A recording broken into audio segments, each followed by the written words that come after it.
ഖബറിനെ കുറിച്ചുള്ള ചിന്ത മറന്നു പോകുന്നതാണ്, വിട്ടുപോകുന്നതാണ്, ഒഴിവാക്കപ്പെടുന്നതാണ്. നമ്മൾ പാപങ്ങൾ കൂടുതൽ അതിക്രമിക്കാനും കൂടാനും കാരണമാകുന്നത് ഖബറിന്റെ ചിന്ത നമ്മളിൽ നിന്ന് ഒഴിവായി പോകുന്നതിന്റെ പേരാണ്.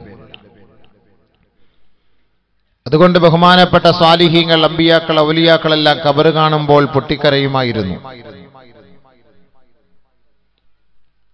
ഒരിക്കൽ ബഹുമാനപ്പെട്ട ഉസ്മാൻ ഇബ്നു അഫ്ഫാൻ റളിയല്ലാഹു തആല അൻഹു ഒരു പള്ളിയുടെ ഖബർസ്ഥാനിന്റെ അരികിലൂടെ നടന്നു പോവുകയാണ്. ഉസ്മാൻ ഇബ്നു അഫ്ഫാൻ റളിയല്ലാഹു തആല അൻഹു ഒരുപാട് നന്മകൾ ചെയ്ത, ഒരുപാട് സമ്പത്തുകൾ അല്ലാഹുവിന്റെ മാർഗത്തിൽ ചെലവ് ചെയ്ത മഹോന്നതനായ സ്വഹാബിയാണ്. അല്ലാഹുവിന്റെ പ്രവാചകന്റെ പ്രിയങ്കരനാണ്. എല്ലാമായ ഉസ്മാനുൽ ഗനി റളിയല്ലാഹു തആല അൻഹു ഖബറിന്റെ അരികിലൂടെ നടന്നു പോകുമ്പോൾ ഒരു ഖബർ കണ്ടു. ഫഖാമ, അവിടെ തന്നെ നിന്നു. ആ ഖബറിന്റെ അരികിൽ അവിടെ തന്നെ നിന്നിട്ട് സുമ്മ ബഖാ, നബിയുനാ റസൂലുള്ളാഹി സ്വല്ലല്ലാഹു അലൈഹി വസല്ലമ തങ്ങളുടെ പ്രിയങ്കരനായ ആ അനുചരൻ, ആ സന്തത സഹചാരി ആ ഖബറിന്റെ അരികിൽ നിന്ന് പൊട്ടി കരയുകയാണ്. ഫബഖാ ഹത്താ ബതല്ലത് ലിഹയതുഹു, ദാടി രോമം നനയത്തക്ക നില, ദാടി രോമം നനയുമാർ ബഹുമാനപ്പെട്ട ഉസ്മാൻ ഇബ്നു അഫ്ഫാൻ റളിയല്ലാഹു തആല അൻഹു പൊട്ടി കരയുകയാണ്. മഹാനവറുകളോട് ബഹുമാനപ്പെട്ട സഹാബാക്കൾ ചോദിക്കുകയാണ്, മാലക യാ അമീറുൽ മുഅ്മിനീൻ, എന്താണ് അങ്ങേക്ക് സംഭവിച്ചത് അമീറുൽ മുഅ്മിനീനെ? അല്ലാഹുവിന്റെ റസൂലിന്റെ സദസ്സിൽ എത്രയോ മണിക്കൂറുകളോളം അങ്ങ് വിശ്രമിച്ചവരാണ്. ഹബീബായ തങ്ങളുടെ സദസ്സിൽ നിന്ന് ഖബറിനെ കുറിച്ച് കേട്ടവരല്ലയോ? അല്ലാഹുവിന്റെ റസൂൽ സ്വർഗത്തെ കുറിച്ച് പറഞ്ഞിട്ടില്ലയോ? നരകത്തെ പരാമർശിച്ചപ്പോൾ അങ്ങ് കരയുന്നതായി ഞങ്ങൾ കണ്ടതേയില്ല. ഇന്ന് ഈ ഖബറിന്റെ ഓരത്ത് നിന്ന് പൊട്ടി കരയുന്നതിന്റെ യാഥാർത്ഥ്യം എന്താണ് മഹാനവറുകളെ? ഉസ്മാൻ ഇബ്നു അഫ്ഫാൻ റളിയല്ലാഹു അൻഹുവിനോട് ബഹുമാനപ്പെട്ട സ്വഹാബാക്കൾ ചോദിക്കുകയാണ്. മഹാനായ ഉസ്മാൻ ഇബ്നു അഫ്ഫാൻ റളിയല്ലാഹു അൻഹു പറയുകയാണ്, സമിഅതു നബിയ സല്ലല്ലാഹു അലൈഹി വസല്ലം, ഹബീബായ റസൂലുള്ളാഹി സല്ലല്ലാഹു അലൈഹി വസല്ലമ തങ്ങൾ പറഞ്ഞത് ഞാൻ കേട്ടിട്ടുണ്ട്. അൽ ഖബ്റു അവ്വലു മൻസിലിൻ മിൻ മനാസിലിൽ ആഖിറ, ആഖിറത്തിലേക്കുള്ള തുടക്കമാണ്, അതിന്റെ കവാടമാണ്, അതിന്റെ ചുവടുവെപ്പാണ് ഈ കാണുന്ന ഖബർ. ഫമൻ നജാ ഫീഹി ഫമാ ബഅദഹു ഐസർ, ആരാണോ ആ ഖബറിൽ ആദ്യത്തെ ദിനത്തിൽ തന്നെ രക്ഷപ്പെട്ടത്, ആദ്യത്തെ ദിനം തന്നെ സുരക്ഷിതമാക്കപ്പെട്ടത്, ഫമാ ബഅദഹു ഐസർ, പിന്നീട് അങ്ങോട്ടവർ ദുഃഖിക്കേണ്ടതേ ഇല്ല, പ്രയാസപ്പെടേണ്ടതേ ഇല്ല. ഫമല്ലം യൻജു മിൻഹു, ആരാണോ ആ ഖബറിൽ രക്ഷ പ്രാപിക്കാതെ ദുഃഖാർത്തരായി, ദുഃഖിതരായി, വ്യസനത്തോടെ, ദുഃഖത്തോടെ, ലമ്മത്തുൽ ഖബറിന്റെയും ലഗ്തത്തുൽ ഖബറിന്റെയും വേദന കൊണ്ട് ആരാണോ അലമയിടുന്നത്, നിലവിളിക്കുന്നത്, ഫമാ ബഅദഹു അശദ്ദു, പിന്നീട് അവർക്ക് അങ്ങോട്ടുള്ള ജീവിതം ദുർഘടമാണ്. അതുകൊണ്ടാണ് ആ ഖബർ കടപ്പോൾ ഞാൻ കരഞ്ഞു പോയതെന്ന് മഹാനായ ഉസ്മാൻ ഇബ്നു അഫ്ഫാൻ റളിയല്ലാഹു അൻഹു. ഒരു പക്ഷേ അല്ലാഹുവിന്റെ റസൂലിന്റെ സദസ്സിലിരുന്നപ്പോൾ എനിക്ക് ഇത്രത്തോളം എഫക്റ്റ് ഉണ്ടായിക്കൊള്ളണമെന്നില്ല. ചില വാള് കേൾക്കും, വാളെല്ലാം കേൾക്കും, പക്ഷെ എന്നാൽ ഇത്ര എഫക്റ്റ് കിട്ടൂല. വാള് കേൾക്കുന്നവരെല്ലാം നന്നാവുമായിരുന്നെങ്കിൽ എന്നേ ഞാൻ നന്നാവുമായിരുന്നു. ഏറ്റവും കൂടുതൽ വാള് പറഞ്ഞ ആള്, ഏറ്റവും കൂടുതൽ വാള് കേട്ട മൈക്കുകാര് നന്നായിട്ടുണ്ടോ ജീവിതത്തിൽ? സുബഹി നിസ്കരിച്ചിട്ടുണ്ടോ മോനെ? കിടന്ന് ഉറങ്ങും. അല്ല, ഇവരൊക്കെ നിസ്കരിക്കുന്നില്ല. തമാശക്ക് പറഞ്ഞ കേട്ട മൈക്ക് സൗണ്ട് കുറച്ച് വെക്കല്ലേ? ഇല്ല, അങ്ങനല്ലേ? നമ്മൾ കേൾക്കാൻ വലിയ ഇൻട്രസ്റ്റ് ആണ്, താല്പര്യം കാണിക്കും, കേൾക്കാൻ വലിയ മഞ്ചാണ്, കേൾക്കാൻ വലിയ. പക്ഷെ എന്താ സംഭവം? ഉൾക്കൊള്ളണ്ടേ? പക്ഷെ അത് കാണുമ്പോഴാണ്. ഇപ്പൊ അപകടത്തെ കുറിച്ചൊക്കെ നമ്മൾ പറയും, മരണത്തെ കുറിച്ചൊക്കെ പറയും. ചില മരണം കാണുമ്പോൾ നമുക്ക് പേടിയായിരിക്കും. കാണുമ്പോൾ ആ രംഗം കാണുമ്പോൾ അല്ലേ? എത്രത്തോളം രംഗത്തെക്കുറിച്ച് പറഞ്ഞാലും നമുക്കൊരു പക്ഷേ നമ്മുടെ മനസ്സിൽ അതിന്റെ എഫക്റ്റ് ഉണ്ടാവില്ല. അത് കാണുമ്പോൾ ചില അപകടങ്ങളൊക്കെ പെട്ട് നമ്മുടെ നല്ല സഹോദരങ്ങളൊക്കെ തലയൊക്കെ പൊട്ടിച്ചിതൊരു ചിന്ന ഭിന്നമായി കിടക്കുന്ന ആ ദാരുണമായി ആരുടെയും സഹായമില്ലാതെ നടുറോഡിൽ കിടക്കുന്ന രംഗം നഊദു ബില്ലാ അല്ലാഹുമ്മ നജ്ജിനാ മിമ്മാ ഇബ്തലാക അല്ലാഹു ബിഹി വഫല്ലലനാ ഖൈറൻ മിമ്മാ ഖലഖ തഫ്ളീല. അല്ലാഹു നമ്മളെ കാത്തുരക്ഷിക്കട്ടെ. അല്ലാഹു നമ്മുടെ സഹോദരങ്ങളെ കാത്തുരക്ഷിക്കട്ടെ. ആ ഒരു രംഗം നമുക്ക് വല്ലാത്തൊരു വിഷമം ഉണ്ടാക്കും, വല്ലാത്തൊരു പ്രയാസം ഉണ്ടാക്കും. അത് കാണുമ്പോൾ ചില മയ്യത്ത് കാണാനേ പോകില്ല. അത് കാണാനുള്ള ശക്തി എനിക്കില്ല, അത് കാണാനുള്ള കഴിവ് എനിക്കില്ല, അത് കാണാൻ നമുക്ക് മനസ്സ് വലിയ മടിയാണ്. ചില ഖബറുകൾ നമ്മൾ കാണുമ്പോൾ വല്ലാത്ത ഒരു പേടിയായിരിക്കും, വല്ലാത്തൊരു വിഷമമായിരിക്കും. അതുകൊണ്ട് അടുത്ത് പോയി നിൽക്കണം. നമ്മൾ നിൽക്കുമ്പോഴാണ് നമ്മൾ മനസ്സിലാക്കുക. രോഗികളെ നമ്മൾ കേട്ടാൽ പോരാ, ആ രോഗികളെ നമ്മൾ കാണണം. പോയി അടുത്ത് നിന്ന് ആ രോഗ സന്ദർശനം നടത്തണം. അദ്ദേഹത്തിന് സംസാരിക്കാൻ കഴിയാത്ത അവസ്ഥ, കൈപൊക്കാൻ കഴിയാത്ത അവസ്ഥ, കാലുയർത്താൻ കഴിയാത്ത അവസ്ഥ, എഴുന്നേൽക്കാൻ കഴിയാത്ത അവസ്ഥ, നടക്കാൻ കഴിയാത്ത ദുസ്സഹമായ അവസ്ഥ കാണുമ്പോ എനിക്കും നിങ്ങൾക്കും വല്ലാത്ത ദുഃഖമാണ്, പ്രയാസമാണ്. അതുകൊണ്ട് നിങ്ങൾ രോഗികളെ സന്ദർശിക്കണേ. ആ രോഗികൾക്ക് സന്തോഷത്തിന്റെ വാക്ക് പറയണേ. അവിടെ പോയിരിക്കണം, തലതടവി കൊടുക്കണം, സമാധാനത്തിന്റെ വാക്ക് പറയണം. രോഗികൾ എന്ന് പറഞ്ഞിട്ട് കാര്യമില്ല, അത് നമ്മൾ കാണണം. അവരുടെ അവസ്ഥ നമ്മൾ അറിയണം, മനസ്സിലാക്കാൻ വേണ്ടിയിട്ട് നമ്മൾ അറിയണം. അതിനു വേണ്ടിയിട്ടാണ് പോകാൻ പറയുന്നത്. അതുകൊണ്ട് മഹാനായ ഉസ്മാൻ ഇബ്നു അഫ്ഫാൻ റളിയല്ലാഹു തആല അൻഹു ഖബറിനെ കുറിച്ച് ധാരാളം കേട്ടിട്ടുണ്ട്. പക്ഷേ കരയാതിരുന്ന മഹാനായ ഉസ്മാൻ ഇബ്നു അഫ്ഫാൻ റളിയല്ലാഹു അൻഹു ആ ഖബറിന്റെ അരികിലേക്ക് നടന്നു പോകുമ്പോ ആ ഖബറിന്റെ ഓരത്ത് നിന്ന് ഫബകാ തവീലാ, പൊട്ടി കരയുകയാണ്, ദീർഘനേരം കരയുകയാണ്. ഖബറിന്റെ അവസ്ഥകളെ ഓർത്ത് കരയുകയാണ്. നാളെ ഒറ്റപ്പെട്ട ഈ ഖബറിന്റെ ഉള്ളറയിൽ കഴിയേണ്ടതിനെ കുറിച്ച് ഓർക്കുകയാണ്. كما قال رسول الله صلى الله عليه وسلم, നബിയുനാ റസൂലുള്ളാഹി സ്വല്ലല്ലാഹു അലൈഹി വസല്ലമ തങ്ങൾ പറഞ്ഞതുപോലെ ഇദാ ഉൽഹിദ ഫീ ഖബരിഹി, ഒരു മനുഷ്യന്റെ മയ്യത്ത് ഖബറിലേക്ക് വെക്കപ്പെട്ട് കഴിഞ്ഞാൽ വൻസറഫ അൻഹുൽ അസ്ഹാബു വൽ അഖാരിബ്, എല്ലാ കുടുംബക്കാരും സ്വന്തക്കാരും ബന്ധുജനങ്ങളും അവനിൽ നിന്ന് വിട പറഞ്ഞു പോകുമ്പോ യതീഹി മലക്കുൻ, ഒരു മലക്ക് അവന്റെ ഖബറിലേക്ക് ഇറങ്ങി വരികയാണ്. യഖൂലു, ചോദിക്കുന്നു, യബ്ന ആദം, ആദമിന്റെ മകനെ, തറകൂക വദഫനൂക, നിന്റെ മയ്യത്ത് കുളിപ്പിച്ചവർ, നിന്റെ രോഗസന്ദർശനം നടത്തിയവർ, നിന്നെ രോഗിയോടൊപ്പം സന്ദർശിച്ച് ആശുപത്രിയിൽ ബൈസ്റ്റാൻഡായി നിന്നവർ, നിന്റെ മയ്യത്തിനോടൊപ്പം ഓടിക്കൂടിയവർ, നിന്റെ മയ്യത്ത് ചുമലിൽ ഏറ്റെടുത്ത് വെച്ചുകൊണ്ട് നടന്നു വന്നവർ, മയ്യത്ത് നമസ്കരിച്ചവർ, നിന്റെ മയ്യത്ത് വെക്കാൻ കുഴിയെടുത്തവർ, അവരെല്ലാവരും തറക്കൂക, നിന്റെ അവർ ഉപേക്ഷിച്ചിരിക്കുകയാണ് ആദമിന്റെ മകനെ. വദഫനൂക, ഇന്നലെ വരെ ഈ ഭൂമിയുടെ മുകളിലായിരുന്ന നിന്റെ മയ്യത്ത് ഈ ആറടി മണ്ണിന്റെ ഉള്ളിലേക്ക് എടുത്തു വെച്ച് അവരതിന്റെ മീതെ മണ്ണിട്ട് എല്ലാവരും മടങ്ങിപ്പോയിരിക്കുകയാണ് ആദമിന്റെ മകനെ. വലൗ അഖാമൂ ഇൻദക മാ നഫഊക്, അവരിനി ഇവിടെ വന്ന് നിൽക്കുന്നത് കൊണ്ട് നിനക്ക് യാതൊരു പുണ്യവുമില്ല. ആര് നിൽക്കും? ചിന്തിച്ചു നോക്ക്. നമ്മുടെ സുഹൃത്തുക്കൾ എന്നാലോചിച്ചു നോക്ക്.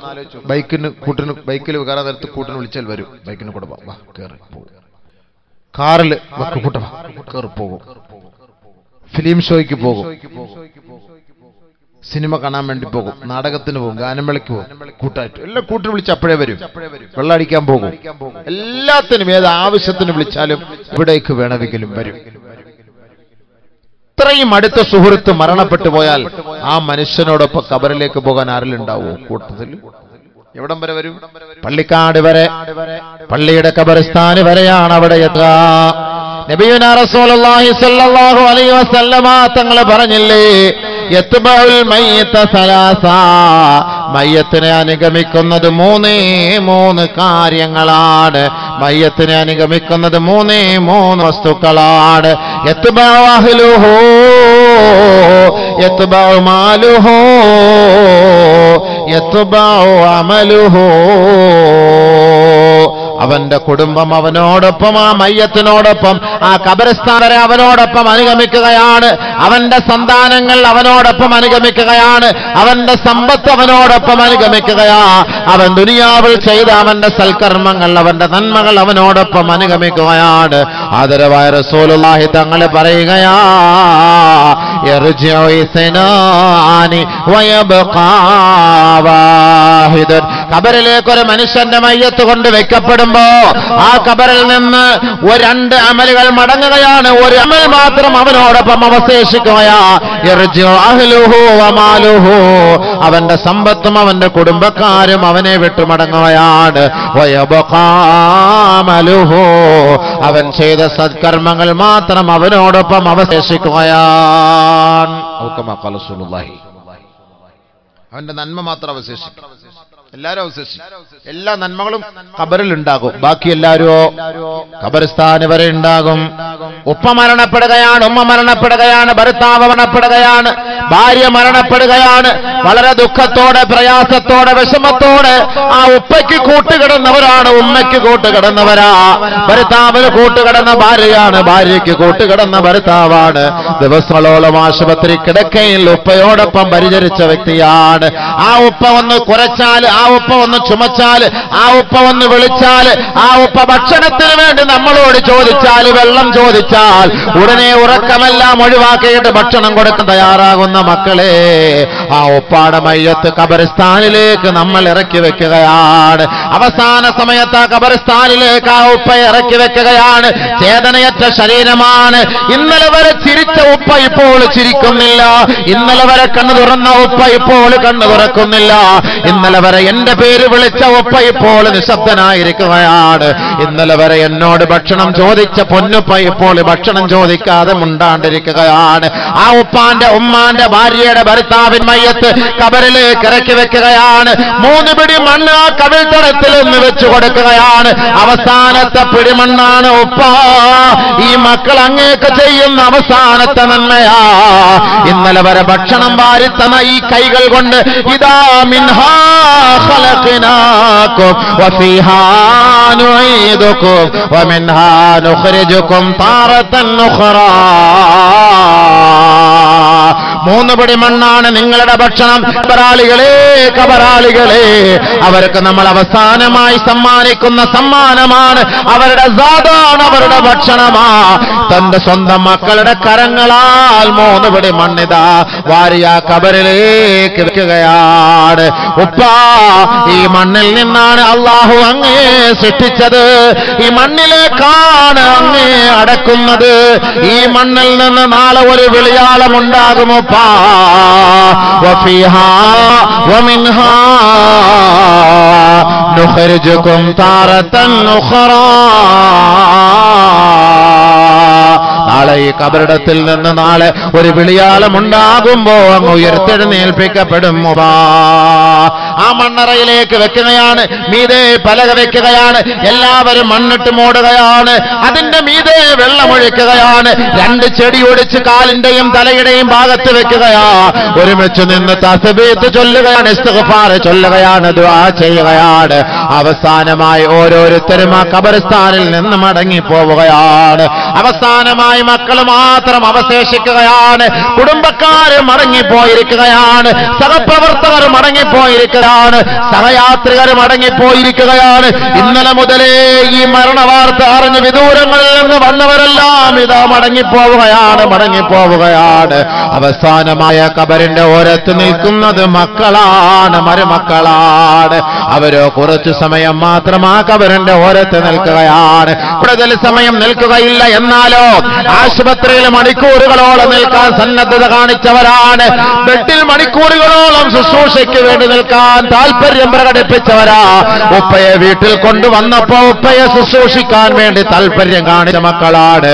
ഇതാ പള്ളിക്കാട്ടിന്റെ ഖബർസ്ഥാനിൽ ആ ഉപ്പയുടെ മയ്യത്ത് കൊണ്ട് വെക്കപ്പെട്ടതിന് ശേഷം എല്ലാവരും മടങ്ങിപ്പോകുമ്പോ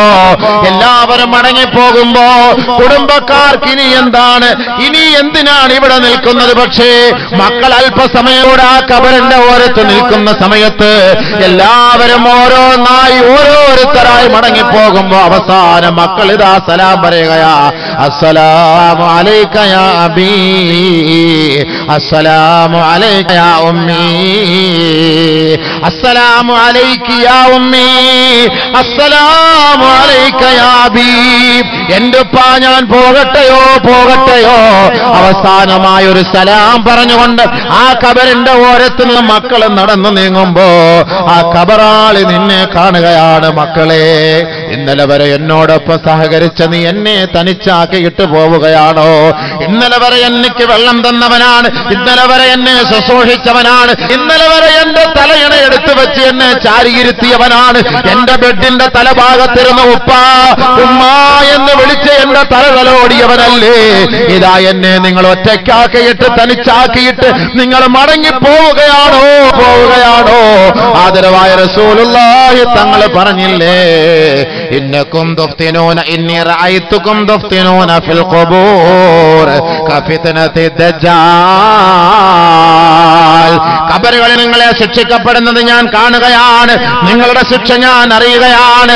ഖബറിന്റെ ഓരോ രംഗങ്ങളും അല്ലാഹു എനിക്ക് അറിയിച്ചു തരുന്നുവെന്ന് അല്ലാഹുവിന്റെ റസൂല് പറയുമ്പോ ആ ഹബീബായ തങ്ങളല്ലേ പറഞ്ഞത്, നിങ്ങളുടെ സഹോദരങ്ങളുടെ മയ്യത്ത് ഖബറിലേക്ക് കൊണ്ടുവെക്കപ്പെടുമ്പോ ആ റൂഹ് അവിടെ മടക്കപ്പെടുകയാണ്, ആ റൂഹ് അവിടെ മടക്കപ്പെടുകയാണ്.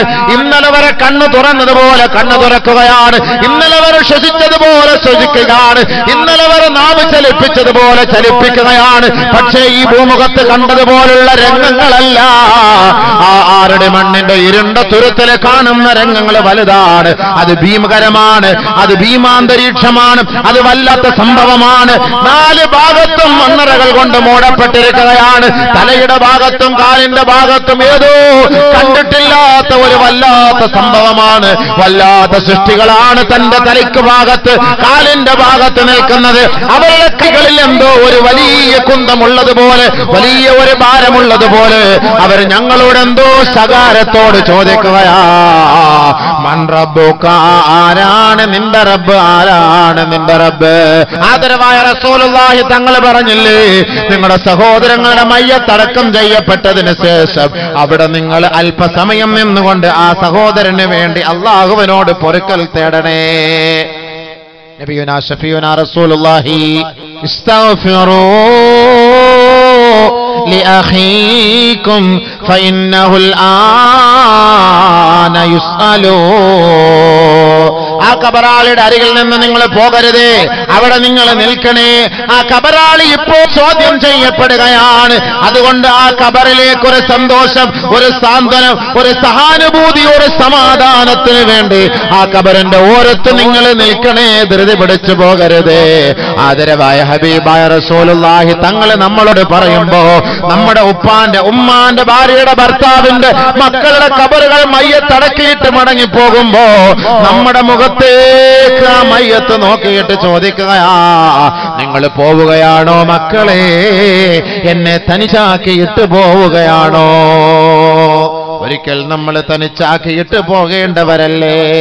എത്രത്തോളം സ്നേഹിച്ചാലും, എത്രത്തോളം ആദരിച്ചാലും, എത്രത്തോളം ബഹുമാനിച്ചാലും ഒരിക്കലും ഞങ്ങൾ തമ്മിൽ വെട്ടിപിരിയുകയില്ല എന്ന് കെട്ടിപ്പിടിച്ച് ജീവിച്ചാലും അവരെന്റെ ഉള്ളറകളിലേക്കെടുത്ത് വെക്കപ്പെട്ട് കഴിഞ്ഞാൽ അവരെ തനിച്ചാക്കിയിട്ട് നിങ്ങൾ ഒറ്റയ്ക്ക് പോവുകയല്ലേ? പാതിരായോടടുക്കുന്ന സമയത്ത് ആ കബറാളികളെ കുറിച്ച് നിങ്ങൾ പോലും ചിന്തിക്കാറുണ്ടോ? ആദരവായ റസൂലുള്ളാഹി സ്വല്ലല്ലാഹു അലൈഹി വസല്ലമ തങ്ങൾ പറയുകയാണ്, ഏതാനും നിമിഷങ്ങൾക്കുള്ളിൽ നിന്റെ മയ്യത്ത് ഖബർസ്ഥാനിലേക്ക് കൊണ്ടുപോകുമ്പോ ഒരു ഖബർ ആ മയ്യത്തിനോട് ഒരു മക്ക് വന്ന് ചോദിക്കുകയാണ്, ഇബ്നു ആദം, ആദമിന്റെ മോനെ, അൽ യൗമ തസൂറു ഖൗമാ, ഇന്നേ വരെ നീ കണ്ടിട്ടില്ലാത്ത ചില സൃഷ്ടികളെ നീ ഇന്ന് കാണാൻ പോവുകയാണ്. അതാണ് ഖബറ്, അതാണ് ഖബറ്, അതാണ് ഖബറിന്റെ ഭീകരമായ രംഗം. അൽ യൗമ തദ്ഖുലു മദ്ഖലൽ ലയ്ഖാൻ, നീ നിന്റെ പുരയിൽ കിടന്നത് 6000 സ്ക്വയർ ഫീറ്റ് വീട്ടിലാണ്. നിന്റെ ബെഡ്റൂമോ 20-22 വിസ്തീർണമുള്ളതാ. ആദമിന്റെ മോനെ, ആദമിന്റെ മോളെ, എന്ന് നിന്റെ ഖബർ എന്ന് പറയുന്നത് 4ക്ക് 2 ഞെരുക്കമുള്ളതാണ്, 6ക്ക് 2 ഇടുക്കമുള്ളതാണ്. അൽയൗമ തദ്ഖുൽ മദ്ഖലൽ ലയ്ഖാ. ആ ഞെരുക്കമുള്ള ഖബറിലേക്കാണ് നിന്നെ ഈ ജനങ്ങൾ കൊണ്ടുപോവുക. ആ മയ്യത്ത് കൊണ്ടുപോകുന്ന സമയത്ത് ഫൈൻ കാനത് മുഅ്മിന, ആ മയ്യത്ത് സാലിഹായ മയ്യത്താണോ, സത്യവിശ്വാസിയായ മയ്യത്താണോ, സുഹൃതങ്ങൾ ചെയ്ത മയ്യത്താണോ, ആ മയ്യത്ത് വിളിച്ചു പറയുകയാണ് ഖദ്ദിമൂനി ഖദ്ദിമൂനി ഖദ്ദിമൂനി, എന്നെ താമസിപ്പിക്കരുതേ, എന്നെ വേഗത്തിലൊന്ന് കൊണ്ടുപോകണമേ. ഖബറിന്റെ സന്തോഷം ഞാൻ കാണുകയാണ്, ഖബറിന്റെ ആനന്ദം ഞാൻ കാണുകയാണ്, ഖബറിന്റെ രസം ഞാൻ അനുഭൂതിയെ ഞാൻ അനുഗ്രഹിക്കുകയാണ്, ഞാനത് ആശ്വസിക്കുകയാണ്, ആസ്വദിക്കുകയാണ്. ഖദ്ദിമൂനി, ഒന്ന് വേഗത്തിൽ കൊണ്ടുപോകുമോ? സാലിഹീങ്ങളായ മയ്യത്ത് വിളിച്ചു പറയുമ്പോ ഫൈൻ കാനത് ഗൈറ സാലിഹാ, സാലിഹല്ലാത്ത മയ്യത്താണോ, നമസ്കാരമില്ലാത്ത മയ്യത്താണോ, മദ്യപാനിയുടെ മയ്യത്താണോ, കഞ്ചാവ് കുടിക്കുന്നവന്റെ മയ്യത്താണോ, ലോട്ടറി കച്ചവടക്കാരന്റെ മയ്യത്താണോ? അല്ലാഹുവിന്റെ റസൂൽ പറയുകയാ, ആ മയ്യത്ത് കട്ടിലിൽ കിടന്ന് ആ മയ്യത്ത് വിളിച്ചു പറയുകയാ അഖിറൂനി അഖിറൂനി യാ വൈലഹും ഐന തദ്ഹബൂന ബി. നിങ്ങൾക്ക് നാശം, നിങ്ങൾക്ക് നാശം, എന്നെ എങ്ങോട്ടാണ് വഹിച്ചു കൊണ്ടുപോവുക, എന്നെ എങ്ങോട്ടാണ് നിങ്ങൾ കൊണ്ടുപോവുക? പോകരുതേ, പോകരുതേ. അഖിറൂനി അഖിറൂനി, എന്നെ എന്റെ പുരയിലേക്ക് മടക്കണേ, എന്റെ പുരയിലേക്ക് മടക്കണേ. ഞാൻ ആ നരകത്തിന്റെ പാമ്പിനെ കാണുകയാണ്, ഖബറിന്റെ ഭയാനകത ഞാൻ കാണുകയാണ്, ഖബറിന്റെ തീ ഞാൻ കാണുകയാണ്, ഖബറിന്റെ ഖബറിന്റെ ഞെരുക്കം ഞാൻ കാണുകയാണ്. ആദരവായ റസൂലുള്ളാഹി സ്വല്ലല്ലാഹു അലൈഹി വസല്ലമ തങ്ങളുടെ പ്രിയതമയായ പ്രിയങ്കരിയായ ആയിഷ സിദ്ദീഖ റളിയല്ലാഹു തആല അൻഹാ ഒരു ഖബറിന്റെ അരികിലൂടെ നടന്നു പോയിട്ട് ഫഖാമത്ത്, ഒരു കൊച്ചു ഖബറാണ്, ഒരു കുഞ്ഞിളം പൈതലിന്റെ ഖബറാണ്, ഒരു പൊന്നുമോന്റെ ഖബറാണ്, ആ ചോരക്കുഞ്ഞിന്റെ ഖബറാണ്. ആ ഖബറിന്റെ ഓരത്ത് ബഹുമാനപ്പെട്ട ആയിഷ ബീവി നിൽക്കുകയാ, പൊട്ടിക്കരയുകയാണ്, കരയുകയാണ്, കണ്ണുനീരൊഴുക്കുകയാണ്. മഹദി അവറുകളുടെ പരിസരത്ത് നിന്ന് തോഴിമാര് ചോദിക്കുന്നു, മായുബിക്കിയ ആയിഷ, ആയിഷേ നിന്നെ കരയിച്ച വസ്തുത എന്താണ് ആയിഷേ? മഹദിയായ ആയിഷ ബീവി പറയുകയാണ്, ഇന്നലിൽ ഖബരിൽ ലമ്മാ, ഇന്നലിൽ ഖബരിൽ ലമ്മാ, തീർച്ചയായും ഖബറിന് ഞെരുക്കമുണ്ട് സഹാബത്തെ. അല്ലാഹുവിന്റെ റസൂലിന്റെ പ്രിയങ്കരിയായ ആയിഷ സിദ്ദീഖ റളിയല്ലാഹു അൻഹ പറയുകയാണ്, ഹാദാ ഖബറു സബീൻ, ഇതൊരു കുഞ്ഞിന്റെ ഖബറാണ്, ഇതൊരു പൈതലിന്റെ ഖബറാണ്, ഇതൊരു കിടായിയുടെ ഖബറാണ്. ഇന്നലിൽ ഖബരി ലമ്മാ ലൗ കാന അഹദും മിൻഹാ നാജിയാ ലകാന ഹാദാ സബീ ഔ കമാ ഖാല റസൂലുള്ളാഹി. ആരെയെങ്കിലും ഖബർ വെറുതെ വിടുമായിരുന്നുവെങ്കിൽ ഈ കുഞ്ഞു പൈതലിനെ ഖബർ വെറുതെ വിടുമായിരുന്നു. ആ ഖബർ ഞെരുക്കുകയാണ്, ഞെരുക്കുകയാണെന്ന് മഹദിയായ ആയിഷ ബീവി പറഞ്ഞിട്ടാണ് ഫബകത് തവീലാ, വളരെ ദീർഘനേരം മഹദിയായ ആയിഷ സിദ്ദീഖ റളിയല്ലാഹു അൻഹ കരഞ്ഞുപോയത്. എന്തേ കാരണം? കുട്ടികളെ പോലും ഖബർ വെറുതെ വിടുകയില്ല. അല്ലാഹു നമ്മുടെ ഖബറിന്റെ അദാബുകളെ തൊട്ട് കാത്തുരക്ഷിക്കട്ടെ. അല്ലാഹു നമ്മുടെ ഖബറുകളിൽ സന്തോഷം നൽകുമാറാകട്ടെ. അല്ലാഹ് പടച്ചവനെ, റബ്ബേ കരുണയുള്ളവനെ, നമ്മളാരും അറിയുന്നില്ല, എല്ലാവരും പോയിട്ട് ഖബറടക്കിട്ട് അങ്ങോട്ട് പോകും. ഉപ്പായൊക്കെ ഉമ്മായൊക്കെ വിട്ടിട്ട് പോകും, സുഹൃത്തിനെ ഉപേക്ഷിച്ചിട്ട് പോകും. ആ സുഹൃത്തിനോട് എത്ര സ്വകാര്യം പറഞ്ഞവനാണ് നീ, എത്ര സ്വകാര്യ സംഭാഷണം നടത്തിയവനാണ് നീ. ആ സുഹൃത്ത് ഖബറിൽ ഒറ്റയ്ക്ക് കിടക്കുമ്പോൾ നിങ്ങൾ അല്പമെങ്കിലും ആലോചിച്ചിട്ടുണ്ടോ? പോകട്ടെ, ഞാൻ പോട്ടെ, സുഹൃത്ത് ഞാൻ പോകട്ടെ, ഇന്നലെ വരെ നിന്നോടൊപ്പം ഞാൻ ആശുപത്രിയിൽ ഉണ്ടായിരുന്നു, പക്ഷെ എനിക്ക് ഇന്ന് നിന്നോടൊപ്പം സഹകരിക്കാൻ കഴിയുന്നില്ല. ഇന്ന് നിന്നോടൊപ്പം എനിക്ക് നിന്റെ ഒപ്പം നിന്റെ കൂട്ടത്തിൽ എനിക്ക് ഒരുമിച്ച് ഉറങ്ങാൻ എന്നെ കൊണ്ട് കഴിയില്ല. നീ വേറെ ഒരു ലോകത്തേക്ക് യാത്രയായി, ഞാൻ നിന്റെ മുകളിലാണ്, എനിക്ക് നിനക്ക് വേണ്ടി പ്രാർത്ഥിക്കാൻ മാത്രമേ കഴിയുകയുള്ളൂ. അങ്ങനെ നീ പോകുമ്പോൾ ആ ഖബറാളി ദുഃഖത്തോടുകൂടി നിന്നോട് ചോദിക്കും, എന്നെ തനിച്ചാക്കിയിട്ട് നീ പോവുകയാണോ? ഖബറിന്റെ അവസ്ഥ അതാണ്. നബിയുനാ റസൂലുള്ളാഹി സ്വല്ലല്ലാഹു അലൈഹി വസല്ലമ തങ്ങൾ പറയുകയാണ്, ആദ്യമായി അവനോട് സംസാരിക്കുന്നത് മണ്ണറയാണ്, ഖബറാണ്. ഹബീബുനാ റസൂലുള്ളാഹി. നമ്മളൊക്കെ പരസ്പരമൊക്കെ സംസാരിച്ചിട്ടുണ്ട്, പക്ഷെ ആദ്യമായി ഖബറിൽ കൊണ്ടുവച്ചാൽ സംസാരിക്കുന്നത് ഖബർ ഖബർ ഹുഫ്റത്തുഹു അവ്വലു മൻ യുകല്ലിമു ഇബ്ന ആദമ ഹുഫ്റത്തുഹു ഔ കമാ ഖല റസൂലുള്ളാഹി. ആദ്യമായി ആദമിന്റെ മക്കളോട് സംസാരിക്കുന്നത് ഖബറാണ്. ഖബറാണ്. ചിന്തിച്ചു. നബിയുനാ ശഫീഉനാ റസൂലുള്ളാഹി സ്വല്ലല്ലാഹു അലൈഹി വസല്ലമ തങ്ങൾ പറയുകയാണ്, എല്ലാ ദിവസവും 5 പ്രാവശ്യം ഖബർ വിളിച്ചു പറയാതെ ഒരു ദിവസം പോലും ഈ ഭൂമിയിൽ ഉണ്ടാവുകയില്ല എന്ന് ഹബീബായ ശഫീആയ റസൂലുള്ളാഹി സ്വല്ലല്ലാഹു അലൈഹി വസല്ലം. എല്ലാ ദിവസവും 5 പ്രാവശ്യം ഖബർ വിളിച്ചു പറയും, ഇബ്ന ആദം, ആദമിന്റെ മകനേ, തൽഹഖു അലാ ലഹരി,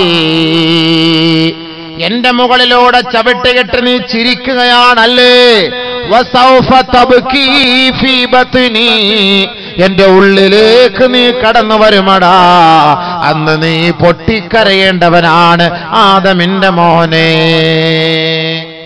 അല്ലാഹു അക്ബർ. ചിരിക്കുന്നവരാരെല്ലാം ചിന്തിച്ചിട്ടുണ്ടോ? ഈ ചിരിക്കുന്ന ജനങ്ങൾ ആരെങ്കിലും ചിന്തിച്ചിട്ടുണ്ടോ? ഞാൻ എന്നും ചിരിക്കാറുണ്ട്, സീരിയലൊക്കെ കാണുമ്പോൾ ഭയങ്കരമായിട്ട് പൊട്ടിച്ചിരിക്കാറുണ്ട്. ഭയങ്കര ചിരിയാണ്, ഓരോ സന്ദർഭത്തിലും ചിരിയാണ്. തമാശകൾ പറഞ്ഞ് പൊട്ടി ചിരിക്കും, ഹാസ്യം കണ്ടിട്ട് ചിരിക്കും, കോമഡി കണ്ടിട്ട് ചിരിക്കും, ആരെങ്കിലൊക്കെ കള്ളം പറഞ്ഞാലും പൊട്ടിച്ചിരിക്കും. ഈ ചിരിക്കുന്ന സഹോദരങ്ങൾ ആരെങ്കിലും സഹോദരിമാർ കണ്ടിട്ടുണ്ടോ? നിങ്ങൾ മനസ്സിലാക്കിയിട്ടുണ്ടോ, അറിഞ്ഞിട്ടുണ്ടോ ഈ ചിരിക്കുമ്പോൾ നാളെ കരയേണ്ടി വരുമെന്ന്? നബിയുനാ ശഫീഉനാ റസൂലുള്ളാഹി സ്വല്ലല്ലാഹു അലൈഹി വസല്ലമ തങ്ങൾ മദീന പള്ളിയുടെ ഉമ്മറപ്പടിയിൽ നിന്ന് പുറത്തേക്ക് കടന്നു വരികയാണ്. അല്ലാഹുവിന്റെ റസൂൽ മദീന പള്ളിയിൽ ഇരുന്ന സമയത്താണ് ജിബ്രീൽ അലൈഹിസ്സലാത്തു വസ്സലാം കടന്നു വന്നത്. ആ ജിബ്രീൽ അലൈഹിസ്സലാത്തു വസ്സലാമിന്റെ ഭാവവും മുഖത്തിന്റെ രംഗവും മാറ്റമായിരുന്നു. കാരണം നരകത്തെ കുറിച്ച് കണ്ടിട്ട് നേരിട്ട് അല്ലാഹുവിന്റെ റസൂലിന്റെ സവിധത്തിലേക്ക് വരികയാണ്. ഹബീബായ റസൂലുള്ളാഹി തങ്ങളോട് നരകത്തെ കുറിച്ച് വിവരിച്ച സമയത്താണ് അല്ലാഹുവിന്റെ റസൂൽ പൊട്ടിക്കരഞ്ഞുകൊണ്ട് പുറത്തേക്ക് പോകുന്ന സമയത്തുള്ള സഹാബാക്കൾ അതിന്റെ വഴിയുടെ ഓരത്തിരുന്ന് ചിരിക്കുകയാണ്. റസൂൽ ഇതെല്ലാം കേട്ട് വിഷമിച്ച് കരഞ്ഞ് കണ്ണുനീരൊലിപ്പിച്ചിട്ട് പുറത്തേക്ക് വരുമ്പോൾ കുറെ ആളുകൾ, കുറെ സ്വഹാബാക്കൾ ഇരുന്ന് ചിരിക്കുന്നു, കാര്യങ്ങൾ പറഞ്ഞിട്ട് ചിരിക്കുന്നു.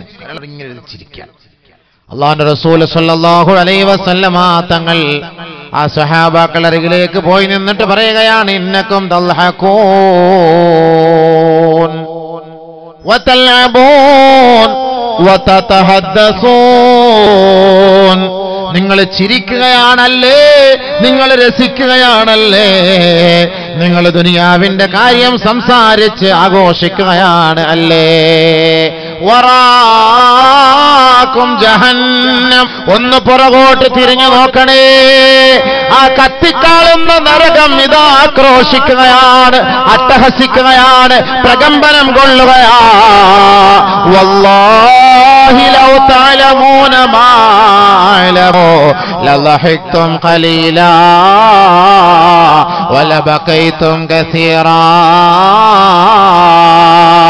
അല്ലാഹുവാണ് സത്യം, അല്ലാഹുവാണ് സത്യം, അവന്റെ അസ്തിത്വത്തിൽ ആണയിട്ട് ഞാൻ പറയട്ടെ, ഞാൻ അറിഞ്ഞതുപോലെ നിങ്ങളെങ്ങാണ് മറിഞ്ഞിരുന്നുവെങ്കിൽ ലളഹിഖ്തും ഖലീലാ വലബഖൈതും കസീറാ, വളരെ കുറച്ച് മാത്രം ചിരിക്കുകയും കൂടുതൽ കരയുകയും ചെയ്യുമായിരുന്നുവെന്ന് ഔ കമാ ഖാല റസൂലുള്ളാഹി സ്വല്ലല്ലാഹു അലൈഹി വസല്ലം. മനസ്സിലായോ? നബി സല്ലല്ലാഹു അലൈഹി വസല്ലം തങ്ങൾ ഖബറിന്റെ അവസ്ഥയും നരകത്തിന്റെ അവസ്ഥയൊക്കെ കണ്ടിട്ട് വന്ന രംഗാണ്. അങ്ങനെ കണ്ടിട്ട് വന്നുകൊണ്ടാണ് നബി സല്ലല്ലാഹു അലൈഹി വസല്ലം തങ്ങൾക്ക് അങ്ങനെ അനുഭവിച്ചൊരു ഫീലിംഗ് ഉണ്ടായത്. ഞാൻ അറിഞ്ഞതുപോലെ നിങ്ങൾ അറിഞ്ഞ് നിങ്ങൾ പിന്നെ ചിരിക്കേയില്ല, നിങ്ങൾ ചിരിക്കേയില്ല. ഒരിക്കൽ ആയിഷ സിദ്ദീഖ റളിയല്ലാഹു അൻഹ പറയുകയാണ്, നബി തങ്ങളോട് ചോദിക്കുകയാണ്, ഏതോ ജൂതപ്പെണ്ണ് വന്ന് അല്ലാഹുവിന്റെ റസൂലിന്റെ പ്രിയങ്കരിയായ ആയിഷ ബീവിയോട് ചോദിച്ചു, ഖബറിന്റെ ശിക്ഷയുണ്ട് ആയിഷ.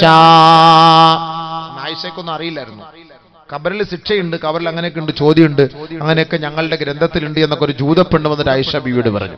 ആയിഷ ബീവിക്ക് അത്ര മനസ്സിലായില്ല, ഇത്ര കത്തിയില്ല ആയിഷ ബീവി. ആയിഷ ബീവി അങ്ങനെ ചിരിച്ച് അത് തള്ളി നിസ്സാരമായിട്ട്. അപ്പോഴാണ് നബിയുനാ റസൂലുള്ളാഹി സ്വല്ലല്ലാഹു അലൈഹി വസല്ലമ തങ്ങൾ കടന്നു വരുന്നത്.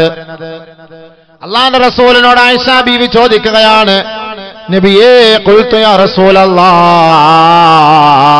അല്ലാഹുവിന്റെ റസൂലിനോട് ഞാൻ ചോദിക്കുകയാണ്, അദാബുൽ ഖബ്രി ഹഖ്ഖുൻ യാ റസൂലല്ലാഹ് സ്വല്ലല്ലാഹു അലൈഹി വസല്ലം, ഖബറിൽ ശിക്ഷയുണ്ടോ, അത് യാഥാർത്ഥ്യമാണോ നബിയെ? ഖബറിൽ ഇങ്ങനെ ശിക്ഷയുണ്ടെന്ന് ഇങ്ങനെ ഈ പെണ്ണുങ്ങൾ പറയുന്നു. ഇങ്ങനെ ഒരു യഹൂദി പെണ്ണ് ജൂതപ്പെണ്ണ് വന്നിട്ട് പറയുന്നു, ഖബറിൽ ശിക്ഷയുണ്ട്, ഖബറിൽ ശിക്ഷയുണ്ട്. അങ്ങനെ ഖബറിൽ ശിക്ഷയുണ്ടോ നബിയെ എന്ന് അല്ലാഹുവിന്റെ റസൂലിനോട് ആയിഷ റളിയല്ലാഹു അൻഹ ചോദിച്ചപ്പോ റസൂലുള്ളാഹി സ്വല്ലല്ലാഹു അലൈഹി വസല്ലമ അല്ലാഹുവിന്റെ റസൂൽ പറയുകയാണ്, അദാബുൽ ഖബ്രി ഹഖ്ഖുൻ യാ ആയിഷ, ഖബറിന്റെ ശിക്ഷ യാഥാർത്ഥ്യമാണ് ആയിഷ. അല്ലാഹുവിന്റെ റസൂൽ പറഞ്ഞാൽ പിന്നെ സംശയമില്ലല്ലോ, അവിടെ ഹബീബായ തങ്ങൾ പറഞ്ഞാൽ പിന്നെ വിശ്വാസമായല്ലോ, പൂർണ്ണമായല്ലോ. നബി സല്ലല്ലാഹു അലൈഹി വസല്ലമ തങ്ങളുടെ അവസ്ഥകളെ കുറിച്ച് പിന്നീട് ആയിഷ ബീവി റളിയല്ലാഹു അൻഹ പറയുകയാണ്, അല്ലാഹുവിന്റെ റസൂൽ സല്ലല്ലാഹു അലൈഹി വസല്ലമ തങ്ങൾ മരണം വരെയും പല്ല് വെളിയിൽ കാണത്തക്ക നിലയിൽ ചിരിച്ചതായി ഞാൻ കണ്ടിട്ടേയില്ല. ഖബറിനെ കുറിച്ച് പറഞ്ഞതിന് ശേഷം അല്ലാഹുവിന്റെ റസൂൽ നമ്മൾ ചിരിക്കുന്നത് പോലെ, പൊട്ടിച്ചിരിക്കുന്നത് പോലെ ചിരിച്ചതായി ഞാൻ കണ്ടിട്ടേയില്ല. നബിയുനാ ഷഫീഉനാ റസൂലുള്ളാഹി. നമ്മളെത്ര ചിരിക്കാറുണ്ട്, നമ്മളെത്ര രസിക്കാറുണ്ട്, നമ്മളെത്ര പൈങ്കിളി കഥകൾ വായിക്കാറുണ്ട്, നമ്മളെത്ര അശ്ലീല ഫോട്ടോകൾ കണ്ട് സുഖിക്കാറുണ്ട്.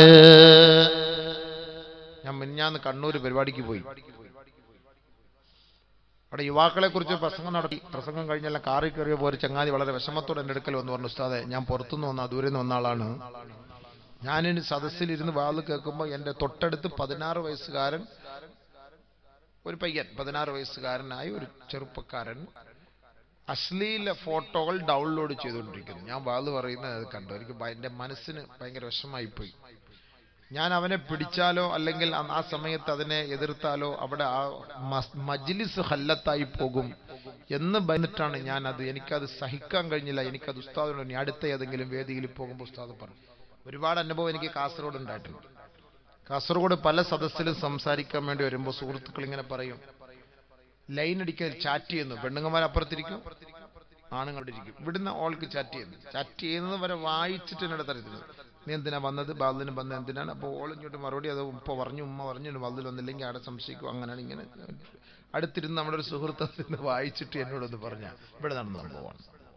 വാലിന്റെ സദസ്സില. അപ്പൊ നമ്മളിവിടെ ഇരുന്ന് വലിയ കബറ്, മൈഷറ്, പാമ്പ്, തേള്, മുൻകറ്, നക്കീറ്, നരകം, തീ എന്നൊക്കെ പറയുമ്പോൾ അവര് സ്വർഗത്തിലത്തെ രസങ്ങളും അനുഭൂതികളും കണ്ടിവിടെ ആസ്വദിച്ചുകൊണ്ടിരിക്കുകയാണ് സദസ്സിൽ. ആസ്വദിക്കണം. അപ്പൊ ഇവരുടെ ഉള്ളിലേക്ക് എങ്ങനെ കയറും, എങ്ങനെ ദീൻ കയറും, എങ്ങനെ ഇൽമ കയറും, എങ്ങനെ ഖബറ് കയറും, എങ്ങനെ നരകം കയറും എന്ന് ആലോചിച്ചു. സ്വഹാബാക്കളുടെ അവസ്ഥകളായി പറയുന്നത്. സഹാബാക്കൾ പൊട്ടിക്കരഞ്ഞു, സഹാബാക്കൾ പൊട്ടിയ, അള്ളാഹുവെ ഒരു തെറ്റുപോലും ചെയ്യാത്ത സ്വഹാബാക്കൾ, അള്ളാഹുവരെ സ്വർഗത്തിൽ പ്രവേശിപ്പിച്ച റളിയല്ലാഹു അൻഹും വറളു അൻഹു എന്ന് അല്ലാഹു തആല പോലും പ്രത്യേകമായി പറഞ്ഞിരിക്കുന്നു. ആ സഹാബാക്കൾ ഖബർ കണ്ട് പൊട്ടിക്കരഞ്ഞുവെങ്കിൽ ഒന്ന് ആലോചിച്ച് നോക്ക്. എൻ്റെ നിങ്ങളുടെ അവസ്ഥ എന്താ? നമ്മൾ ഖബർ കണ്ടിട്ട് കരയാറുണ്ടോ? ഒന്ന് ചിന്തിക്കാറുണ്ടോ? എത്രയോ ഖബർസ്ഥാനിലൂടെ നമ്മൾ നടന്നു പോകുന്നു.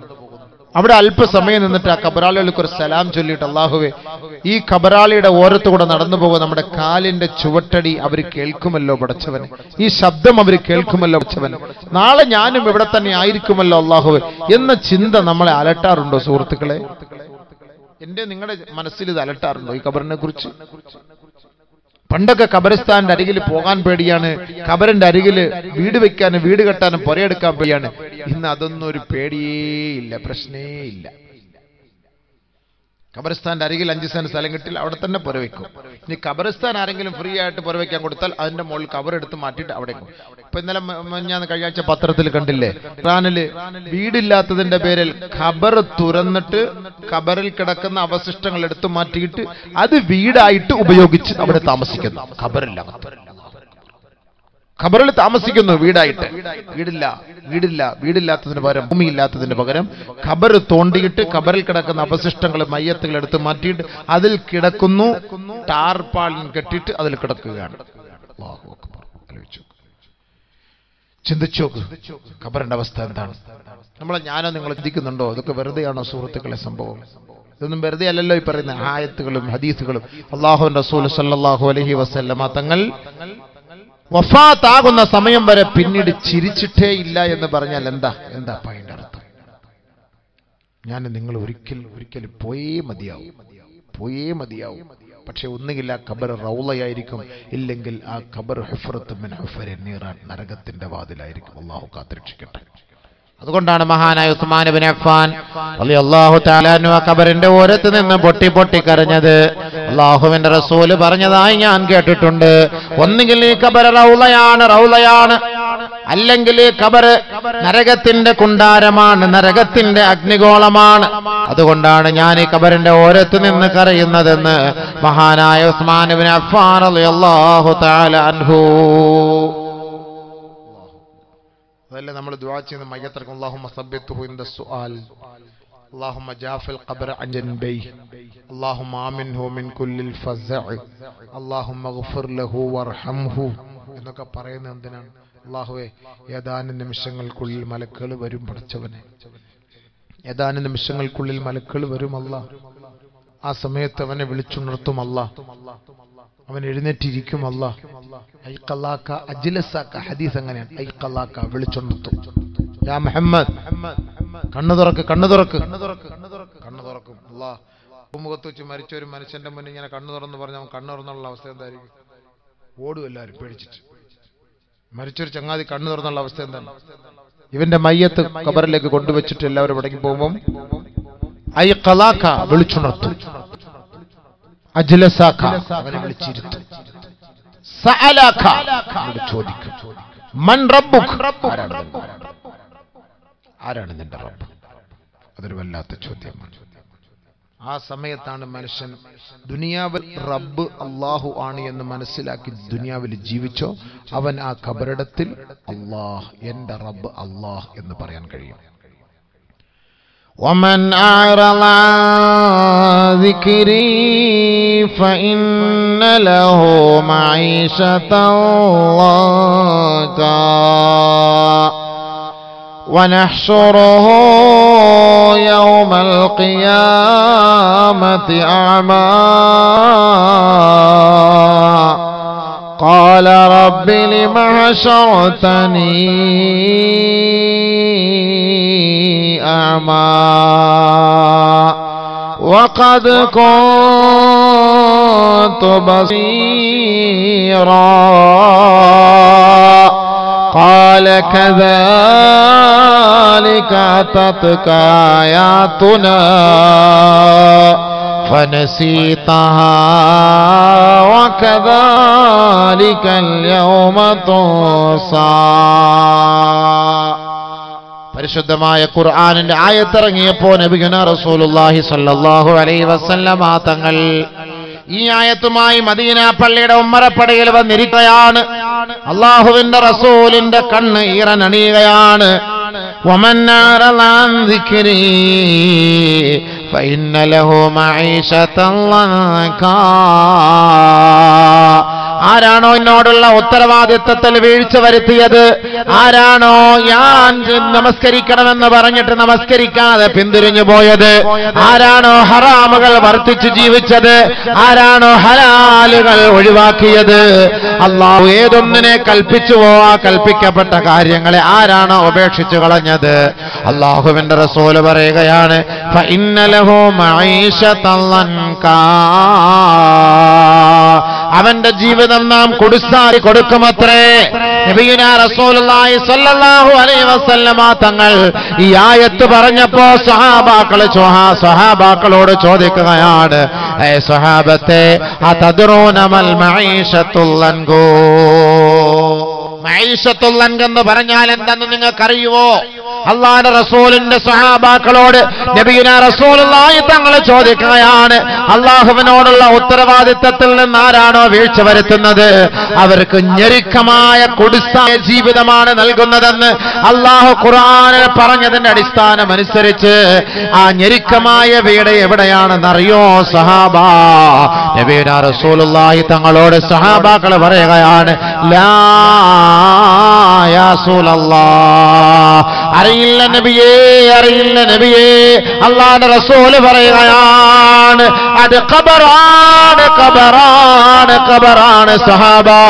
അല്ലാഹുവിനെ ധിക്കരിച്ച് ജീവിച്ചവൻ ആരാണോ അവന്റെ മയ്യിത്ത് ഖബറിലേക്ക് കൊണ്ടുവെക്കേണ്ട താമസം അല്ലാഹു 99ഓളം പാമ്പുകളെയാണ് ആ ഖബറിലേക്ക് നിയോഗിക്കുക. അതിലൂടെ ആ ഖബർ ഞെരുക്കമായി പോകും സഹാബ. അതാണ് ഈ ആയത്തിറങ്ങാൻ കാരണമെന്ന് കമാ ഖാല റസൂലുള്ളാഹി സ്വല്ലല്ലാഹു അലൈഹി വസല്ലം. അതാണ് ഖബർ. പാമ്പുകളൊക്കെ 99 ചെറിയ പാമ്പല്ലല്ലോ, നമ്മൾ ഈ കാണുന്ന പാമ്പല്ലല്ലോ, നമ്മൾ ഈ കാണുന്ന ചെറിയ പാമ്പല്ല. 99 പാമ്പുകളെ ആ ഖബറിലേക്ക് ഇറക്കിയിട്ട് ആ ഖബർ ഞെരുങ്ങാണ്. അതിന്റെ ഇടയിൽ അവൻ കിടന്ന് കഷ്ടപ്പെടും, അതിനിടയിൽ അവൻ കിടന്ന് കഷ്ടപ്പെടും. അങ്ങനത്തെ ഒരു വല്ലാത്ത ഒരവസ്ഥ. നഊദു ബില്ലാഹ്, അല്ലാഹു നമ്മളെ കാത്തുരക്ഷിക്കട്ടെ. എല്ലാ ദിവസവും നിങ്ങൾ അല്ലാഹുവിനോട് ദുആ ചെയ്യണം. മഗ്രിബ് നമസ്കാരത്തിന്, സുബ്ഹി നമസ്കാരത്തിന് അല്ലാഹുമ്മ അജ്ർനി മിനന്നാർ, അജ്ർനി മിനന്നാർ, അജ്ർനി മിനന്നാർ, അജ്ർനി മിനന്നാർ, അജ്ർനി മിനന്നാർ, അജ്ർനി മിനന്നാർ, അജ്ർനി 7 പ്രാവശ്യം ഉടനരുത്. നമസ്കാരം ഒഴിവാക്കരുത്, നമസ്കാരം ഒഴിവാക്കരുത്. നമസ്കാരത്തിലൂടെ അല്ലാഹുവിനോട് ഖബറിന്റെ ശിക്ഷയിൽ നിന്ന് കാവൽ തേടണേ, കാവൽ ചോദിക്കണേ. നമസ്കാരത്തിലൂടെ ചോദിക്കണേ അല്ലാഹുവിന്റെ ശിക്ഷയിൽ നിന്ന്. اللهم إني أعوذ بك من عذاب القبر عذاب القبر عذاب القبر. ഇതൊക്കെ ഖബറിന്റെ ശിക്ഷ ഇല്ലെങ്കിൽ ഇങ്ങനൊക്കെ നബിതങ്ങൾ നമ്മളെ പഠിച്ചുതരുമോ സുഹൃത്തെ? ആരെ ഇത് ചിന്തിക്കുന്നത്? ആര് ചിന്തിക്കുന്നു? മരിക്കുന്നതിന് മുമ്പ് മനുഷ്യന്മാർ ഇത് ചിന്തിക്കുന്നുണ്ടോ? എന്തെല്ലാം ഹദീസുകൾ ആയത്തുകൾ ഓതിയിട്ടും നമ്മുടെ ജീവിതത്തിൽ ഒരു മാറ്റം വരുന്നില്ലല്ലോ. ഖബറിനെ കുറിച്ചൊരു പേടിയില്ലല്ലോ.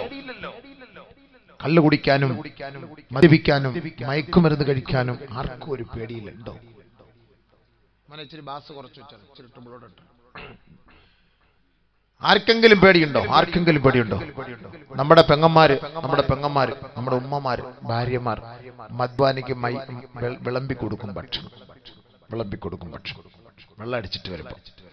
ചെറുപ്പക്കാര് കുട്ടികളിലൊക്കെ ഇന്ന് കാണാം മദ്യപിക്കുന്നവർ മയക്കുമരുന്ന് ചെറിയ ചെറിയ പീസ് കിട്ടും. ഇപ്പൊ ഒരു ചെറിയ ഒരു സാധനം, ബാൻഡേജ് പോലത്തെ സാധനം കിട്ടും. അത് കൊണ്ടുപോയി നമ്മുടെ ഞരമ്പില് ഒട്ടിച്ചു വെച്ചാല് ഒരു 24 മണിക്കൂർ അവന് നല്ല എഫക്റ്റ് ആയിരിക്കും. 24 മണിക്കൂർ. ഈ പുസ്തകം പറഞ്ഞു തന്നത് ഞാൻ പറഞ്ഞു, നാളെ മെഡിക്കൽ സ്റ്റോറിൽ പോയിട്ട് ചോദിക്കും, ഇങ്ങനൊരു സംഭവം ഉണ്ടെന്ന്. ടെക്നോ പാർക്കിൽ, ഇൻഫോ പാർക്കിൽ, കിൻഫ്രയിലൊക്കെ ജോലി ചെയ്യുന്ന ഉദ്യോഗസ്ഥർ, അവിടെ ജോലി ചെയ്യുന്ന ചെറുപ്പക്കാരുടെ പരിപാടിയാണിത്. അവിടുത്തെ സുഹൃത്തുക്കൾ പറഞ്ഞാണ്. നിറഞ്ഞ ഉറങ്ങാതെ ഇരുന്ന് അവർക്ക് പണിയെടുക്കാം, നല്ല രസമായിരിക്കും. അതുവരെ കണ്ടുപിടിക്കപ്പെട്ടിരിക്കുകയാണ്. അല്ലാഹു കാത്തുരക്ഷിക്കട്ടെ.